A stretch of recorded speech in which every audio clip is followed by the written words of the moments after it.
Jeep ने compass के facelift को रिवील कर दिया है। अभी लॉन्च नहीं किया है। फरवरी की शुरुआत तक ये गाड़ी लॉन्च हो जाएगी और जनवरी के आखिर तक इसकी ऑफिशियली बुकिंग्स स्टार्ट हो जाएंगी। इसके अलावा मॉरिस गैराजेस ने भी हेक्टर के फेसलिफ्ट को लॉन्च कर दिया है।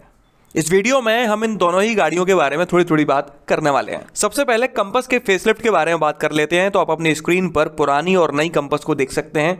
इसकी ग्रिल को रिडिज़ाइन कर दिया गया है। इसके अलावा हेडलैम्प्स भी बदल दिए गए हैं। अब आपको इसमें फुल एलईडी हेडलैम्प्स मिलते हैं। हेडलैम्प्स में जो इंटीग्रेटेड डीआरएल्स है उसका भी पैटर्न चेंज कर दिया गया है। पहले हेडलैम्प्स में नीचे की तरफ डीआरएल्स थी, अब ऊपर की तरफ आउटलाइन की तरह डीआरएल्स दी गई हैं। इसके अलावा जो फॉग लैम्प्स काफ़ी नीचे हुआ करते थे, उन्होंने क्रोम वर्क सराउंड करता था, अब उन्हें वहाँ से हटाकर हेडलैम्प्स के पास ले आया गया है और सराउंड से क्रोम हटा दिया गया है। इसके अलावा पूरे के पूरे फ्रंट बम्पर को रीडिज़ाइन कर दिया गया है। कुल मिला के फ्रंट लुक्स काफ़ी हद तक बदल दिए गए हैं।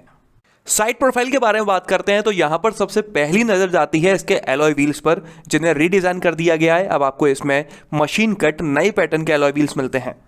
इसके अलावा दूसरा चेंज जो इस पिक में नज़र आ रहा है वो है क्रोम विंडो बैटलाइन, जो पहले थी अब नहीं है। इसके अलावा साइड प्रोफाइल में और कोई अंतर नहीं है।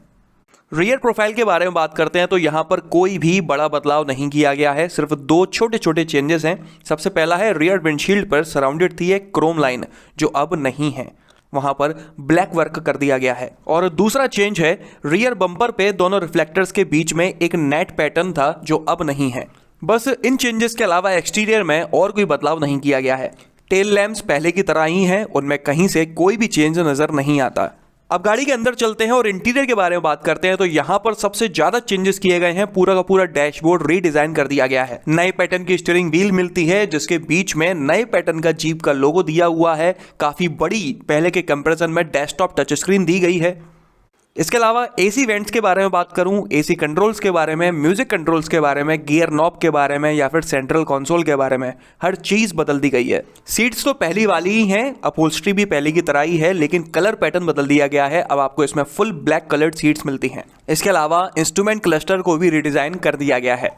तो आप देख सकते हैं कि गाड़ी के इंटीरियर में सबसे ज़्यादा चेंजेस किए गए हैं, उसके बाद गाड़ी की फ्रंट प्रोफाइल में किए गए हैं। सिर्फ डिज़ाइन में किए गए चेंजेस ही नहीं, इस गाड़ी में कुछ नए फीचर्स भी ऐड किए गए हैं, जैसे कि front camera, ventilated seats, wireless charging, connected car technology, 360 degree camera, full LED headlamps, 10.2 inch larger touch screen और पावर्ड टेलगेट। इसके अलावा इस नए फेसलिफ्ट में और क्या क्या चेंजेस देखने को मिलते हैं, ये तो इसके अब लॉन्च होने के बाद ही पता चल सकेगा।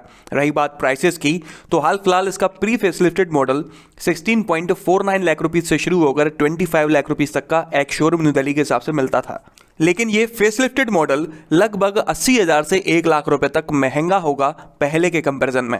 हेक्टर फेसलिफ्ट के बारे में बात करने के पहले मैं आप लोगों को बता दूं कि दिसंबर के महीने में जो फर्स्ट कमेंट और बेस्ट कमेंट विनर्स थे, पवन मेहता और नितिन यादव, इन दोनों की प्राइज मनी 5,000 रुपीज़ इनके बताए अनुसार इनके बैंक अकाउंट में डायरेक्ट डिपॉजिट कर दी गई है। उन दोनों की स्लिप्स आप अपने स्क्रीन पर देख सकते हैं। तो बधाई देना चाहूँगा मैं इन दोनों विनर्स को और बेस्ट ऑफ लक बोलना चाहूँगा मैं आप सभी लोगों को जनवरी में विनर बनने के लिए। तो लगे रहिए वीडियो डलने के बाद सबसे पहला कमेंट करने के लिए और वीडियो डलने के बाद आधे घंटे तक सबसे अच्छा कमेंट करने के लिए। मॉरिस गैराजेस ने हेक्टर के फेसलिफ्ट को लॉन्च कर दिया है और सिर्फ फेसलिफ्ट ही नहीं, इस गाड़ी में अब 5 और 6 के साथ साथ 7 सीटर ऑप्शन भी मिलने लगा है। फेसलिफ्ट लॉन्च होने के बाद हेक्टर पहले के कंपैरिजन में 6,000 से 44,000 तक 6,000 टू 44,000 रुपीज़ तक महंगी हो चुकी है। इस फेसलिफ्ट में कोई बहुत ज़्यादा चेंजेस नहीं किए गए हैं। फ्रंट में ग्रिल चेंज कर दी गई है, नए 18 इंच के अलॉय व्हील्स मिल जाते हैं, front end rear scuff plates को रिडिज़ाइन कर दिया गया है, एक नया स्टेरी ब्लू कलर ऐड कर दिया गया है। इसके अलावा इंटीरियर में आपको फुल ब्लैक कैबिन मिल जाता है। कुछ नए फीचर्स ऐड किए गए हैं, जैसे कि ventilated seats, wireless charging, auto dim IRVM। इसके अलावा इस गाड़ी में जो वॉइस असिस्टेंट था उसमें इंग्लिश की, मतलब कि हिंदी और इंग्लिश का जो मिश्रण होता है, जो हम इंडियंस ज़्यादातर बोलते हैं, उसकी लगभग 31 कमांड्स नई ऐड कर दी गई हैं। इस गाड़ी का चाहे आप 5 सीटर वर्जन लें, 6 सीटर या फिर 7 सीटर, तीनों ही आपको पेट्रोल और डीजल दोनों ही इंजन ऑप्शंस के साथ मिल जाते हैं। ये गाड़ी अब 12.9 लाख रुपीज़ से शुरू होकर 19.13 लाख रुपीज़ तक की मिल जाती है। तो चलिए इस वीडियो में तो बस इतना ही। अगर आपको ये पसंद आया हो तो इसे लाइक कर दीजिएगा, इस चैनल को सब्सक्राइब कर लीजिए और बेल आइकन को दबाना बिल्कुल ना भूलना। आपका दिन शुभ रहे। धन्यवाद।